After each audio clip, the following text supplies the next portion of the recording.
Al сәлеметсіздер ме оқушылар? Сәлеметсіз. Көңіл күйлерің қалай? Жақсы. Ендеше көңіл күйімізді 3 сөзбен деген әдіс арқылы айтайық. Көңіл күйлерің қалай? Қуанышты ма? Ашуланып отырсыңдар ма? Айтайық көңіл күйлерің қалай? Қуанышты. 3 сөзбен айтайық. Қуанышты. Тағы? Сенімділік. Тағы? Үшінші сөз? Көңіл күйің қалай болады? Жақсы. Тыныштық па? Өте жақсы. Темірлар, көңіл күйің қалай? Тыныштық, қуаныш. Тағы? Рахаттану. Өте жақсы. Димаш, көңіл күйің қалай? Қуаныш. Алаңдау. Сосын? Тыныштық. Тыныштық, өте жақсы. Эсма, сенің көңіл күйің қалай?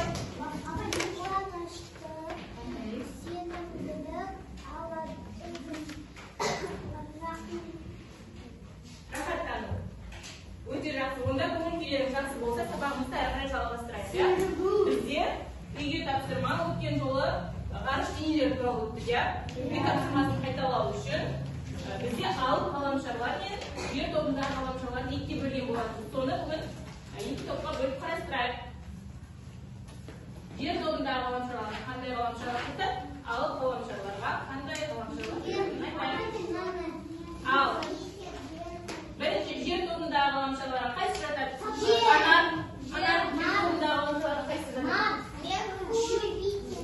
Жер тобындағы ғаламшарларға Юпитер жатады ма? Азиза ғаламшарларды айтайық. Сатурн, бұл біріншісі, екіншісі бардабек. Юпитер өте жақсы. Үшінші ғаламшар. Келесі қайсы жатады? Уран да өте жақсы. Келесі Айша. Нептун өте жақсы. Сонымен Айсан айтып шықшы. Жер, Марс, Шолпан, Меркурий өте жақсы. Келесі алып ғаламшарларды аяулым. Өте жақсы. Ал тексеріп көрейік. Біз дұрыс таптық па, жоқ па? Өте жақсы. Бәрін дұрыс тауыппыз, иә? Енді бүгін бізде жаңа тақырып өтеміз. Бірінші суретке қарап алайық. Не көріп тұрсыңдар? Бірінші суреттегі қыз, екінші суреттегі көктем. Бұдан қандай түйін шығаруға болады? Қыстан кейін не болады? Қыстан кейін көктем шығады. Қыстың соңғы айы қандай? Ақпан. Көктемнің бірінші айы қандай? Наурыз. Яғни бізде қыстан кейін қандай жыл мезгілі? Наурыз. Бұнда бүгін бізде тақырып қыстан кейін неліктен көктем шығады. Бүгін осы тақырып бойынша сабақ жүргізетін боламыз. Бүгінгі сабақта нені үйренеміз? Күн мен түннің, жыл мезгілдерінің неліктен ауысатынын білетін боламыз. Келесі мына суреттерге ортақ нәрсені айтайық. Бірінші суреттегі Абдулла не? Құм сағат өте жақсы. Екінші суреттегі күн, үшінші суреттегі мектепке бара жатқан балалар, үшінші суреттегі ұйықтап жатқан балалар. Бұл нәрселердің бәрінің ортақ не? Бұның барлығына ортақ нәрсе не? Жоқ. Құм сағат бізде нені анықтайды? Сағат, яғни нені анықтайды? Уақытты анықтайды. Уақытты анықтайды. Күн мен түннің ауысуы бұл не? Уақыттың ауысуы. Біз белгілі бір уақытта қайда барамыз? Мектепке барамыз. Бізде уақыт өтеді, күн шығады, мектепке барамыз, үйге барамыз, ұйықтаймыз. Я, демек, бізде мына суреттердің барлығына ортақ нәрсе не екен? Уақыт екен. Сонымен уақыт туралы оның ішінде жыл мезгілдерінің қалай ауысатынын, уақыттың қалай ауысатынын білетін боламыз. Одан кейін асқан денелердің бақылау арқылы адамдар қандай уақыт аралығын анықтайды? Бұл жерде бізде жыл мезгілдер бейнеленген. Жыл мезгілдердің бірінен кейін бірі кезектен келіп отыратындығы туралы айтылған екен, иә? Одан кейін бізде мәтін берілген. Мәтінді маған темірлану. Уақыт өлшемін анықтауға күн, ай және жұлдыздарға бақылау жүргізу көп көмегін тигізді. Ежелгі адамдар күн мен түннің, күз бен қыстың алмасатынын байқады. Осылайша алғашқы уақыт бірліктері тәулік, ай, жыл пайда болды. Сонымен бізде уақыт бірліктері қандай екен? Тәулік, ай, және жыл. Бір жылда қанша ай бар? 12 ай бар. Bir жылда 12 ай бар. Bir айда неше күн бар? 30 күн бар. Bir тәулікте неше сағат бар? 24 сағат бар. Яғни бұлардың барлығы бірінен кейін бірі уақыттың алмасып отыратындығын білдіретін уақыттың несі? Айналуда сонымен бірге жер күнді 365 күнде, яғни бір жылда айналып шығады. Ал өз-өзінен 24 сағатта, яғни дәл бір тәулікте айналады. Күн жарығы, шам жарығы секілді жер планетамызға тек бір жағынан ғана түседі. Күннің сәулелері түсіп тұрған жағында күндізгі уақыт, ал күннің түспей тұрған жердің қарама-қарсы жағында түн болады. Ал біз білгендей жердің өз-өзімен айналуына байланысты жер күнге біресе бір жағын, біресе екінші жағын аударып тұрады. Дәл сол себептен күн мен түн алмасып тұрады. Мысал қарастырайық, сен Еуразия материгінде тұрасың, ал сенің досың Маржан солтүстік Америкада, яғни саған қарама-қарсы жер бетінде тұрады. Қазір сен жердің күн жағының түсіп тұрған жағында тұрасың. Бұл дегеніміз, саған қазір күндізгі уақыт, сен аспанда күнді көріп, далада доп теуіп, сабағыңа барып. Күнде яғни бір жылда толықтай осылай айналып шығатынын байқайды екенбіз, иә? Одан кейін жаңа айтқан мәселе бойынша мынау не? Күн, бұл жер. Күннің жерге түскен бетінде не болады? Күндіз болады, ал түспеген бетінде не болады? Түн болады. Сондықтан бізге қазір күн түсіп тұр ма? Біздің қаламызда қазір не? Елімізде күндіз, ал басқа қалаларда түн болуы мүмкін. Өйткені оларға күн жердің ол бөлігіне қарай барып тұрған жоқ, жетіп тұрған жоқ екен. Жер күнді неше уақытта айналып шығады? Bir жылда немесе? Сен X-ті қай жерге екінші топ сендерге екі тәулікте неше сағат бар? 48 ал сен 0 сағат.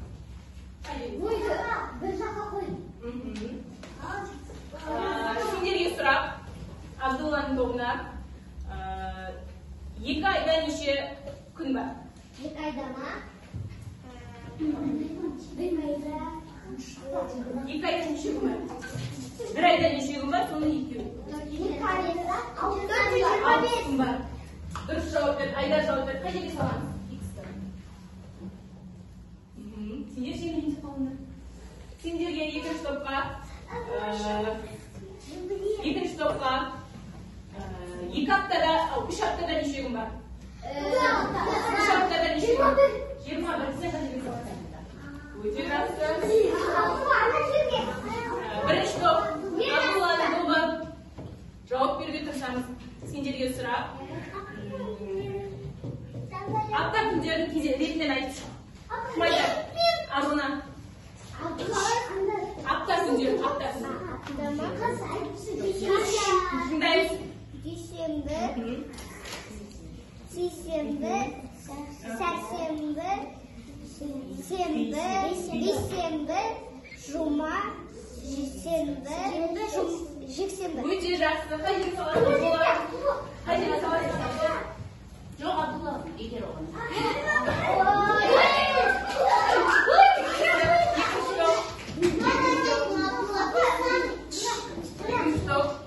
Сендерге сұрақ. Уақыт өлшемдерін анықтауға бізге не көмектеседі?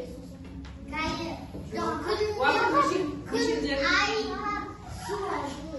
Күн, ай, жұлдыз. Өте жақсы. Күн, ай, жұлдыз.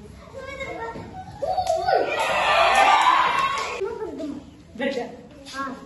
Сол жердің күнді толық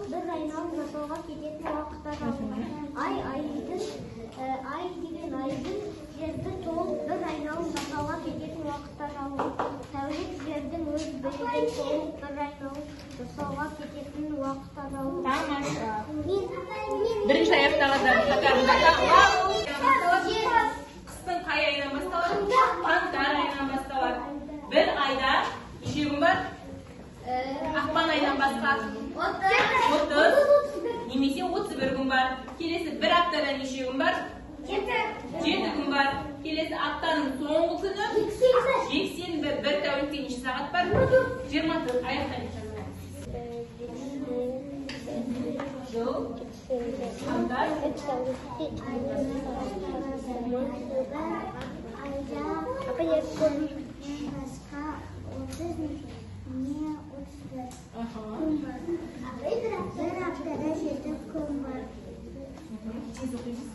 Аптаның соңғы күні 4 күн бар. Bir tәулікте 24 сағат. Өте жақсы. Аяқтаймыз болды.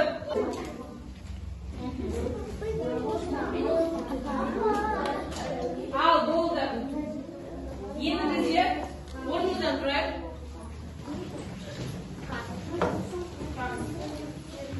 Жыл мезгілдеріне байланысты бізде ең бірінші күн шығыпты не істейміз?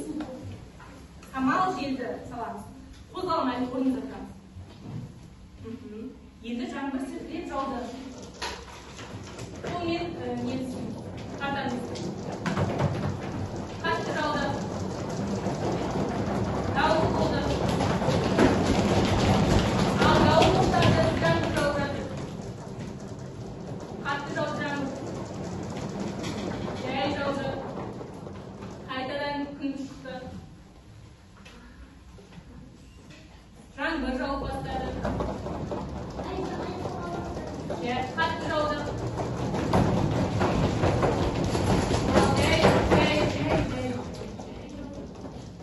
Қайтадан не істеді? Күн шықты.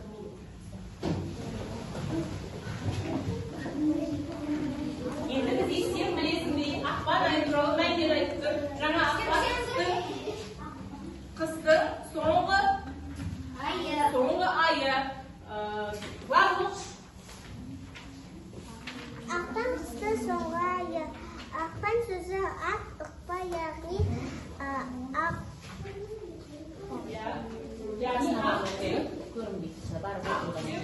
Ақ түсіп, боран сөзінен шыққан. Ақпан қарлы боран жиі соғатын ай. Ақпан ең қысқа ай. Бұл айда 28 немесе 29 күн. Ақпан бізде ең қысқа ай.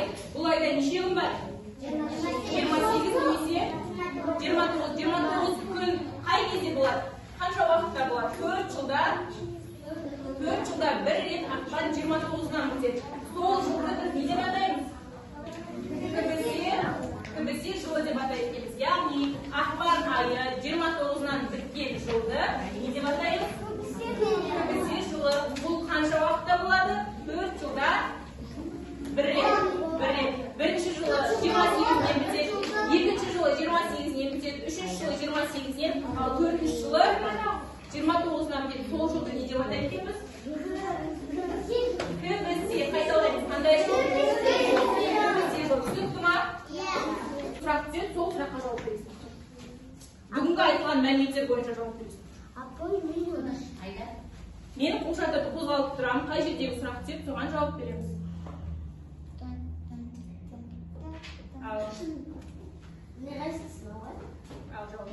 Бірінші Димаш жауап берсін. Неге қарай? Жыл мезгілдері неліктен ауысады? Жыл мезгілдері неліктен ауысады? Жыл мезгілдері неліктен ауысады? Жауап береміз. Неліктен жыл мезгілдері ауысады? Неліктен ауысады? Біздің күн ауыспайды, иә? Біздің күн ауыспайды. Біздің жер тұрғанда күн бір жағынан не істеп тұрады? Жыл мезгілдері нені айналады? Жаңа айттық қой. Нені айналады? Жыл мезгілдері күн жерді айналады ма, жер күнді айналады ма? Жер күнді айналғандықтан жыл мезгілдері де ауысып тұрады. Ауысып отырады. Болды, сол ғана жауап тұрамыз. Бірінші қай жыл мезгілі? Көктем, жаз Көз өте жақсы отыр. Келесі Айсана қай сұрақ түсті? Жыл деп мені айтамын. жол ретінен айтамыз? Жаңа айттық қой, жол ретінен айтамыз. Қанша уақытта айналып өтуі?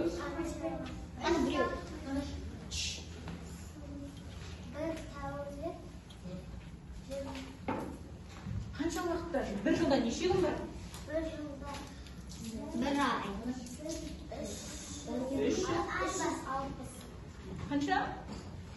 365. 365 немесе жердің күнді 365 күнде немесе 366 күнде айналуы не деп атаймыз? Жыл деп атаймыз. Келесі Кәусар.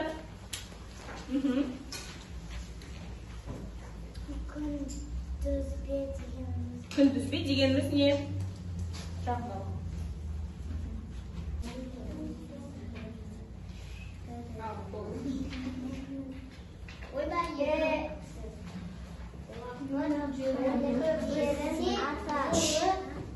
Уақыт бірліктен ата бірінші, Эльдар жауап берсін. Алып тұрады.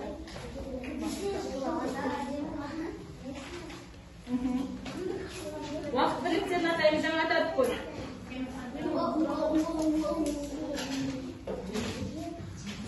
Уақыт бірліктері Эльдар. Жыл. Мезгіл емес. Жыл. Ай. Және не? Күн. Ал Нариманың сұрағын тыңдай.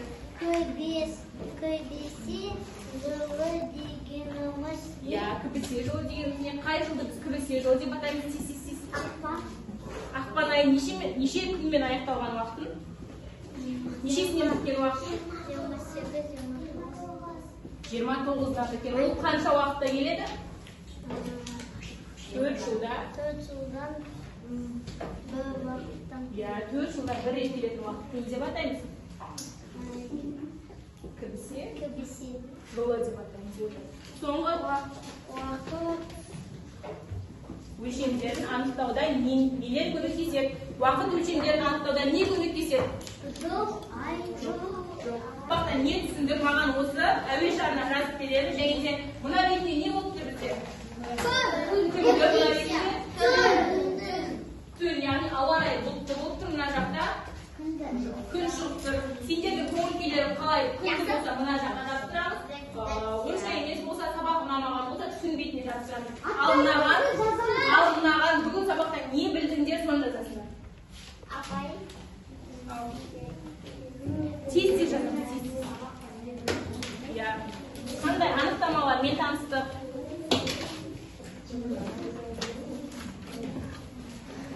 Тез ручкалар бар. Не түсінді? Күн мен түннің неліктен ауысатынын білдік. Тағы? Қыстан кейін неге шығатынын білдік. Тағы сен не білдің?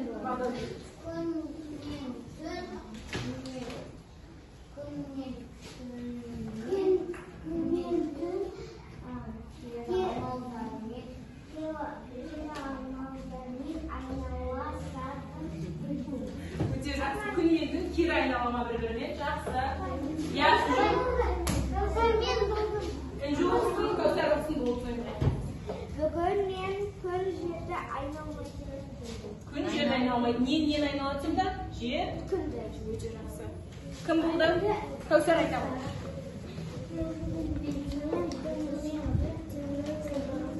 Күн мен түннің сабағын түсінікті Кәусар.